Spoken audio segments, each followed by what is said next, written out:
You ask Tiger to solve. This deals with linear equations with one unknown. The final result is x equals -17. Let's solve it step by step. Group all x terms on the left side of the equation.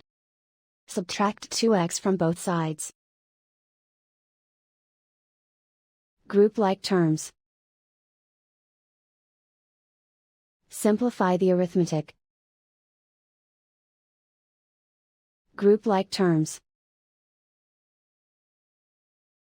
Simplify the arithmetic. Group all constants on the right side of the equation. Add 3 to both sides. Simplify the arithmetic.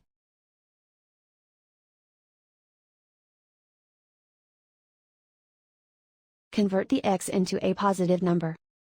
Multiply both sides by -1.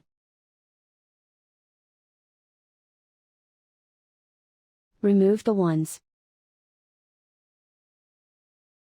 Simplify the arithmetic. And so the final result is x equals -17.